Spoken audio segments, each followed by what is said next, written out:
Welcome to the Zoe Routh Leadership Podcast, where we share all things people stuff in leadership. Learn from leaders who have done the hard yards and learn from experience. Hear from expert authors about the latest insights from culture to strategy and messy people dynamics. Get tips and insights from multiple award-winning author and leadership expert herself, Zoe Routh. Now, on with the show. Hi, it's Zoe, your friendly neighborhood Canadian-Australian leadership expert. And I am so thrilled to bring you today's guest. His name is Adam Moore. He's the managing director of PBS Group, which is a construction company that is based in Canberra, Sydney, and Brisbane. I first met Adam a few years ago. We were at an award ceremony for the National Association of Women in Construction. I've been doing some speaking for NAWIC and had gone to the award ceremony. And he was sitting at a table of a lot of the women there. And I was like, wow, that's quite unusual, because it was a room full of women for it being Women in Construction Awards. I thought, who is this guy? And what's he doing at that table? So I went and introduced myself to him and the other people there, and discovered about his approach to leadership development and encouragement of humans, be they female or male, or whatever gender you prefer. And he was such an authentic, genuinely considerate, people-centered leader. I wanted to get to know him better. So I introduced myself, invited him to coffee. We spoke about leadership development. Adam came on my Leaders Edge Mastermind program for a couple of years ago, and I ended up doing some work with his crew at PBS a couple of times in the Canberra office. So I know him and his work quite well. And I've always been impressed by his commitment to people and his extreme humility, as you will find out in this particular interview. So it's always such a joy to showcase a leader who's doing such amazing things with their people. So without further ado, here is Adam Moore. Adam Moore, I am so excited to have you on the podcast. I've known you for several years now, and I love your story and your commitment to your work and to your people and to the business. And I'm so thrilled to get into the nitty-gritty details of your journey. So welcome to the show. Thank you so much, Zoe. It's good to be here, and it's a bit of a privilege to be talking to you today. Well, first of all, congratulations. You just told me before we hit record that it's official. You are now the managing director of PBS, building the whole enterprise as opposed to just ACT. So that's epic. Congratulations. Yeah, it's a big step, and definitely for a family business that's coming into an age of succession plan. It's definitely a big step for our business, and part of carving a future for future leadership. So yeah, it's great. So let's give people listening a little bit of context. What is PBS Building? What do you do? Yeah, the PBS Property Group has PBS Building underneath it. So we're a builder and developer, but building is our main game. So yeah, we've got about 200 employees across ACT, New South Wales and Queensland. And quite a lot of our work, probably 80%, is in the residential and seniors living sectors.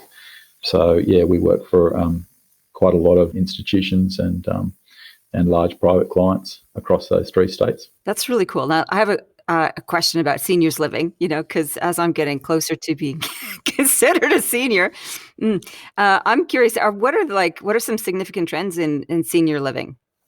Yeah, I think, one of the significant trends is kind of smaller group housing. So, pairing up with some of your best friends and deciding to get some carers to look after you in the future. So wow. Looking at kind of what that shape looks like in normal suburbs, not necessarily in big developments. But at the same time, some of the other trends going on is in some of the larger kind of seniors living sectors is really providers providing a solution of not moving through different facilities, staying in one facility right till the end. So you might make some minor movements within a facility, but you've been able to deliver care to where you are and kind of promise that care right to the end. Yeah, right. Okay. And you guys build in both sort of areas, like the buddies retirement sector, where it's just like smaller community type of approach, and as well as the bigger institutional approach? Yeah, that's right. So we're doing small villas, we're doing apartment blocks, we're doing high care facilities, dementia wards, And then also just your normal residential, lots of medium density housing for the likes of institutions like Stocklands and Lend-Lease, and then also some apartment blocks. Okay, cool. Now let's rewind a little bit because I'm just amazed, people who build big things like the kind of complexes that you do. How did you get into this? How did you get into construction in the first place? Well, it's probably by, I finished year 12 and I expected my dad to say, come and join me in his business. He was a mechanic. And through my childhood, we built houses and factories, and I was, which I saw and was a part of with him. And I guess it was an assumption. I just assumed that Dad would take me into the business and we'd go on together. But him and Mum said no. Go and find your own path, and it was probably the best thing for me. So that led me down what was a passion. I guess what kept me at school was technical wood and design. So that led me to more carpentry and building, which I entered the industry via, our next door neighbour who was a builder. So I started with him. And doing carpentry stuff? Doing carpentry, yeah. So I started as a carpentry, and I've had the fortune of going through almost, actually every role within a construction company. So from being a carpenter to a foreman to an estimator to a contract administrator to a project manager, up to where I am today.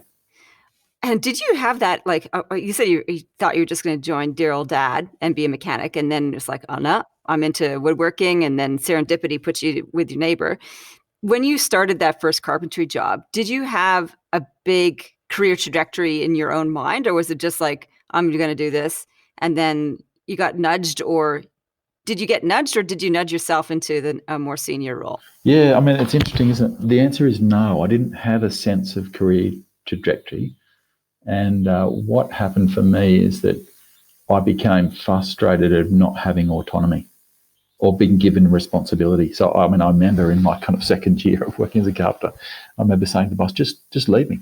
I'll pitch this roof by myself, and just please give me some space. I'll work it out, So, and he was a great fella, Brett. And that's where my journey started of wanting to take responsibility, to plan myself, to discover myself. And I guess the second part of it was, when I, after school, having not been really turned on by learning and academics at school, a number of years after, actually that the switch flicked, and I wanted to really learn. So I enrolled in to go to TAFE and walked in there the first week and was there for an hour and walked straight out, and then went to apply for university. So, and then, alongside of working on the tools, I went to uni and did a Bachelor of Building. So why did you walk into TAFE and out on the same day? Like, what made you go, not for me? Yeah, do you know what? It's hard to say. You hit some situations in life and you realise you're not a fit for it. And I guess I had an appetite to learn, and something impacted me in that first hour and said, this is probably not necessarily the type of learning that I wanted. So you moved away from technical learning, and what did you study at uni? Yeah, so a Bachelor of Building, which had construction technology, a bit of law, a bit of business management, a bit of HR, a bit of material sciences. And I did that over 4.5 years while I worked. Still as a carpenter, or as were you? Yeah, as a carpenter. And, oh my God. Yeah. So that's okay, so I'm visualizing you doing carpentry, which is very hands-on and technical. And the trajectory could have been into TAFE to do more of the technical side of things. And you went in and went, nah, I'm going to do something way more complex, which is this business admin type of degree, or project. What did you call it? Project? Yeah, Bachelor of Building. Bachelor of Building. Yeah. So that's a radical brain shift, like a gear shift for the brain. When you were doing that, so I can imagine a dual world for you. So this very technical, practical stuff, and then this more complex ideas-based world of university. What happened to you during that phase? Like, did you then sort of visualize, I want to go into management and running businesses? Or what was the experience for you then? Yeah, no, I think over a number of years, it took me a while. I had to be told, to be honest. I had to be told to pursue leadership. And because I think that those first 8 years was really about learning a craft, learning how to build, learning the technical kind of side of being in our sector. And really, for me, it was probably 4 to 5 years after I finished studying, standing on the side of the road in Embankment in London, actually, on the Strand. And when I was leaving London after working there for a few years, and my boss kind of said to me, he said, "Adam, I want to tell you something." He said, "I want you to know," he said, "you've been working for me, but these last 2 years, it should have been the other way around." Ooh. He said, "I should have been working for you." Ooh. So that kind of set me on a journey of thinking about leadership and starting to see and perceive myself as different. Because I guess I kind of saw myself as more a craftsman before that, and then I began the journey of leadership. But I had to be told a few more times before I kind of got on that journey. What a gift from that manager. What was it did he flesh that out a little? I should have been working for you. Did he give you any tips about what it is that you were doing naturally that gave him the sense that you should have been in charge? What were you doing specifically? Do you remember? Yeah, I think in those days in London, it was success with people. It was success with kind of clients and understanding what they needed and delivering for them. And then secondly, kind of building a solid little team around you to go and deliver that, So I think for him, he perceived it was all about people. Yeah. Yeah, right. And was that news to you, being in the construction industry, that, this work is actually all about people? Yeah, I mean, revelations happen, don't they, across your career. And this was definitely a revelation. I remember going home and telling Justine, my wife, and I said, how do I think about this now? What does this mean? So we were winding up in London and heading back to Australia. So we had I had an opportunity to rethink that and then, re-enter the job market, thinking about what that meant, albeit it took me a few more years to work it out. So it took you a couple more people to say, come on, step up, get into the people management side of things. Yeah, well, Dr. Love, as we used to call him, the HR director at the company I worked at for 10 years, coming back from the UK, he came out to see me one day at Terminal 2 in Sydney, the Qantas terminal, and he came out to see me. He said, "Adam, when are you going to become a participant? When are you going to join the management team and actually contribute, not isolate yourself, out here on projects?" So that was probably if I could say that there's these big, revelation moments. Obviously, that was a lot longer discussion than just that, but that 15 years, 16 years, however long it was ago, that's my takeaway of what kind of happened there. And then we talked about what would that look like and what does that journey look like. And he really got me going. So thank you, Dr. Love. Yeah. And then you stepped into management, and what were your first big insights or lessons as a manager? Yeah, I guess, in that time I started to read about leadership. I started to read and investigate, have discussions, and I guess what are the lessons? I guess, obviously we learn in our failures. I specifically remember some events of dealing with some more complex issues in teams. I remember specifically one kind of team meeting with a project we were running 24/7. We had teams going at night, teams going during the day, and so sitting around the whole team and talking through some of the complexities of what was going wrong or not going as smooth as it could, and facilitating those discussions, which was all people stuff. And, just really failing at that, and failing to clearly and concisely articulate, the dynamics going on, and being able to open that up for people to respond and talk through. So, I remember one specific event where, I dribbled on without much clarity and really failed to move the team in the direction of success. So the failure was, like, the good news is that you got people together to talk about stuff that wasn't working. And then in your mind, the failure was you just babbled on without any clear direction, and they didn't contribute, they didn't respond, or they didn't feel safe to, or what? Why else did you think it was a failure? I think I was at that time, I was unable to get people to name the issues that were going on, and I was unable to just clearly and concisely name them and be able to then, get people to contribute to how we move on and how we find a solution. So I think a lot of it was, self-confidence about naming the issues, having confidence over that, having a framework, and then having a toolkit really to have those kind of what are fierce and robust discussions around things going wrong. This is great because I hear this a lot from new leaders and experienced leaders too, naming the issue. What were the example issues? Some of the example issues was our nighttime crew not believing that that the day crew had prepared enough communication to them to manage works overnight.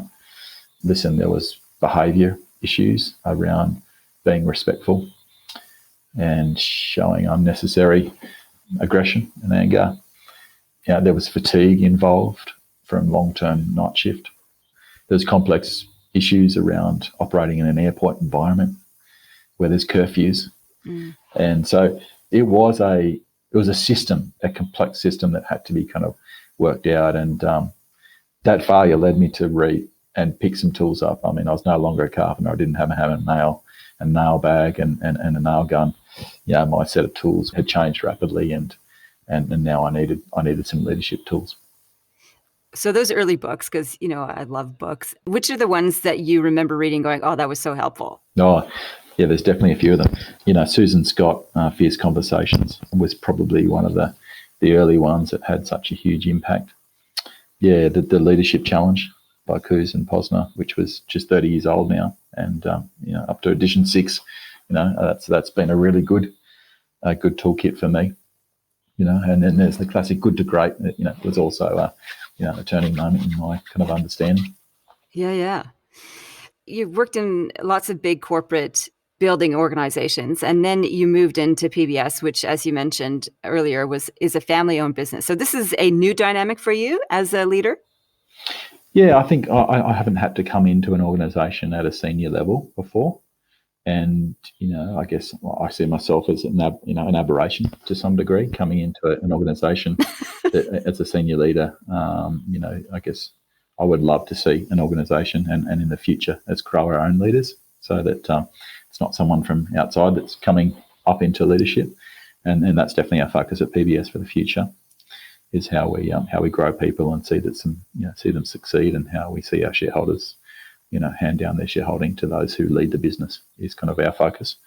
So coming in was definitely confronting, and definitely to take over from, the general manager at the time, who'd been a shareholder for 20 years and a super guy who had heart and soul and genuinely loved his staff and looked after them. So that was I was coming into huge expectation.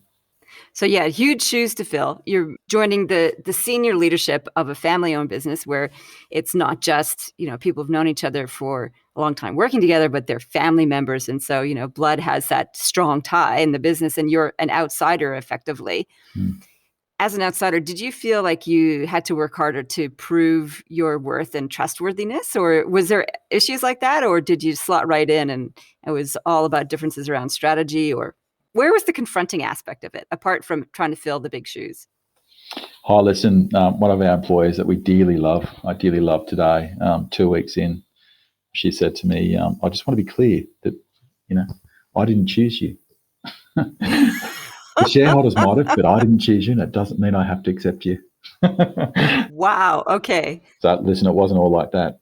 But when you come into a family business where, people work for the owners for a long time, I guess, yes, there's huge expectation. You've got to have a strategy. So for me, it was to figure out, what's the way? How do I model the way of how these guys have done things, and does that fit with my, my values? I mean, part of my due diligence of coming to the business was all about that. So there's huge value alignment between myself and my business partners, which is kind of, for me, foundational.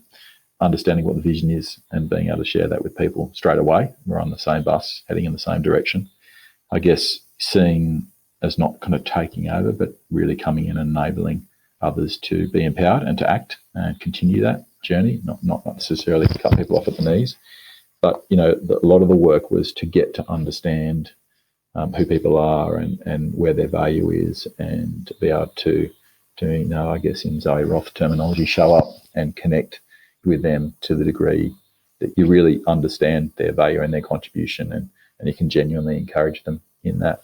That was the heavy lifting, and I guess, as you gain that trust and confidence in people, then you can start to kind of improve and challenge the process and see business improvement and outcomes be achieved. So your focus, you spoke earlier about you want to grow your leaders from within. So not having to, suck people in from outside to inject in there. And your passion for it, your strong internal need for autonomy and to give people space to grow and develop, I'm guessing has all contributed to your idea of how you actually raise people up. What is your approach to leadership development for the people around you? Yeah, for me, one of my main, or what I would characterize as one of my main successes in leadership is being able to grow myself out of a job. So growing people that report to you or are coming up in their roles behind you to take over your role. And so I guess that's been part of how I've grown as an individual. I've trained people, grown people below me, and then all of a sudden I find myself in a position that, they can do my job and maybe someone can do it better than I can, actually. And so then you go on to new things. So never being scared about that, not being scared of doing yourself out of a job, and believing that, as you grow, the business will grow, and as you grow, you'll find new opportunities and, your perspectives, broaden. So I think that's been one of my primary metrics of leadership, if you like. And so I could probably, point to probably half a dozen cases where that's the case through my career. And it's probably been the thing that has got me where I am today is once you're growing people and training people, my experience is that the business grows as a result. And certainly one of my favorite authors, Cindy Wigglesworth, would say that the development of the organization is constrained by the development of the leader, or conversely, liberated by the development of the leader. So what I'm picking up in sort of your philosophy around that, it's a bit of an ego-less journey in some ways, grow other people around you so they can take over and possibly do the role better. And then at the same time, you are also growing into something bigger and better. And a lot of leaders are constrained by their own sense of ego. They're afraid to grow because they're afraid that somebody will replace them and do better. There's a bit of an ego attached to that. Is this something you consciously thought about? It's like wrestling with the ego aspect of it, or is this something that you've just naturally undertaken? Susan Scott actually in her book Fierce Conversations talks about, it's one of, I guess, those early lessons that I learned that has taken 15 years to work out, 15, 20 years to work out was, she calls it stepping out from behind yourself and observing yourself. So the need for self-reflection on how you operate and how you're being more, technical, how your self-differentiation as an individual affects others around you is really important. So that self-reflection kind of side. So I guess as I wanting the same for others as I want for myself, I want to grow, I want them to grow, is what's definitely pushed me on. Yeah, for me, it's, the challenge has been dealing with the discomfort that growth can cause you, internally.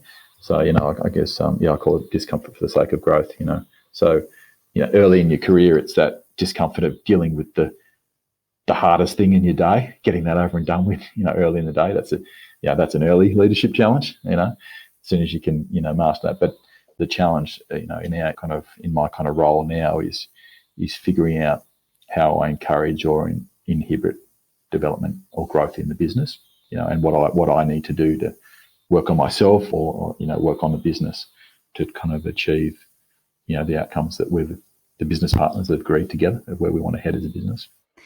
It takes a lot of leadership maturity to see yourself as part of the system and then to work on yourself as a node within the system. Yeah. And I think that's really useful counsel for folks listening. Do you find anything difficult about the people stuff aspect of leadership? Yeah.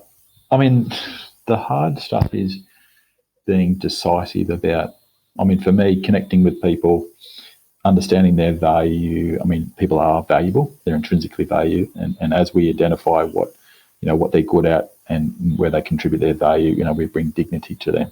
So the hard part is when you realize that value is not necessarily what the business needs or doesn't contribute to the objective of where you're headed. So it's being able to, genuinely connect with people, encourage them in that, but then make some decisive decisions about, where that fits in the organisation to achieve the objectives.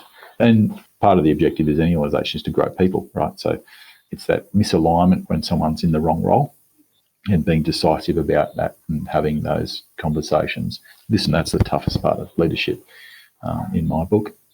Yeah. Have I answered that question? Yeah. Does it, I mean, in terms of why it's hard, is it because you feel like you've let them down, or is it hard because you have to give them bad news and tell them they don't have a job anymore? Yeah, I mean, I think, it's hard to receive those messages. And so I guess sometimes it gets hard to deliver those. But then I hope that ultimately that leads to people being glad that the issues have been named and they actually see the good in that. And it actually helps them on their journey. It's a hard conversation to get to them being glad about that you've just told them maybe they don't have a job, Yeah. And they may not get to that ever, or they're likely not going to get that in the middle of the meeting with you. Yeah, that's right. That's right. That's exactly right. And it's definitely a process, and one hard conversation is not the way to do it. It's over time. And as a leader, you've got many competing priorities, and you want to treat people with dignity and have those conversations really well. In an environment where you're under pressure yourself and you're under time pressures, and there's lots of stuff that's competing. Wonderful. I think that's really, really helpful for you to explain the difficulty of that and the attitude that you take to it, because I think there's so many leaders that struggle with the exact same thing. And how do they it's almost brace themselves or prepare themselves for that work and know that it's in service to others, even if it doesn't feel like that initially, either for you or for them. Yeah. So you talked about, you're always wanting to grow and develop, and reading was one of the first ways that you did that. How else do you grow your leadership perspective and abilities now? Now that you are managing director of a fairly large building enterprise, what is it that you're doing to help you keep continually growing? Yeah, I think, this is where, you don't do it by yourself. This requires interaction a number of levels. And I think the networks that I've developed are my place where I really develop. So for me, myself, I'll meet with 4 or 5 other friends on a Tuesday or Wednesday morning, and they're true peers, blokes I love, and we can generally share life and business together, and we rattle around the complexities of both those things. So that's kind of one area of me growing that is really, really critical. And that's a real trusted group. I guess then, I've got my broader network of people who are, have been clients or business partners who are advocates for me, and would always give me a ring if there's an opportunity or put me forward or be thinking of me and my business. And so I guess that's a much wider group, and a group I intentionally kind of stay connected to on a quarterly, half-yearly basis. And then kind of thirdly, I guess I've, since 2009, I've always had 1 or 2 mentors who are outside of what I do, outside of business that I'm in, and are people I meet with regularly and talk through the tough topics of leading and growing and finding success and fulfillment. Good. That's very comprehensive network of support. Over your leadership journey, what is the one thing that you're most proud of, if you have to pick one thing? Oh, it's probably people. It's individuals who you can genuinely say, my job's been done because they were a bit like me and they had to be told that they're a leader. So there's definitely a few of those, and a few of them that have been with me in business for quite a long time now. And so I guess that's what I'm most proud of, and to see people flourish. See them flourish and grow. So, yeah. Fantastic. One last question. Any parting messages or words of wisdom for our listeners on life and or leadership? Yeah, I reckon it would be figure out how to endure discomfort for the sake of growth. Take discomfort and pain and the learning moments as the opportunity to grow, and use it as the fire, the fire to grow, to push through things that are hard, and look for perspective outside yourself. So I think that's definitely one. Often we run away from pain, and run away from discomfort. And I reckon as a society we do that far too much. And I think we've got to turn on its head and use that discomfort as a growing experience. So that's definitely one. Secondly, I think don't box yourself. Leaders definitely grow. They're not just made. It's a journey, and have a higher expectation of yourself maybe than what you do. So yeah, that for me has definitely been very, very pertinent. That's wonderful. Adam, thank you so much. This has been just a fabulous conversation. I've loved hearing your story and your insights. So thank you so much. Thanks, Zoe. There's so much I loved about this interview with Adam. Probably a highlight for me, it was when he was talking about making room for others. Make yourself obsolete in your job and trust that you can grow into something next. It's a true growth mindset in operation, isn't it? And when you make space for people, when you create an opportunity for them to have autonomy and encourage them to grow, amazing things happen in a business. And I love that he models all of that. So that was one of my favorite parts of the interview. I just really enjoyed speaking with him, and I enjoy working with him and his team at PBS. If you've got an amazing leader that you'd like to recommend to the show, please tell me about them. I think it's important that we celebrate great leadership, and for people who are actually doing the hard yards in the trenches with their people and producing results. And you don't often find out about them unless somebody says, hey, have a look at these folks. So if you got somebody to recommend, email me, zoe@zoerouth.com. That would be fantastic. If you enjoyed this interview, promote it, share it with your people, blog about it, retweet it, share it on your socials or whatever you do to promote it. It's really great having Adam's story out there, and I think it's really wonderful to showcase how you can do leadership quite well when you're people-oriented. A couple other things. Next week is a solo-sode, so I'll give you all my personal updates then. And what I'll be doing is I'll be summarizing some of the key insights from this quarter's theme, which is leading in complexity, and setting us up for next quarter's theme, which is vertical development. And it's all about expanding your perspective. So that's the theme for next quarter, and I'll set you all up with the details on what that all means next week. And you know what? In the meantime, live well, lead well. You've been listening to the Zoe Routh Leadership Podcast with leadership expert Zoe Routh. For more about people stuff and to contact Zoe, go to zoerouth.com.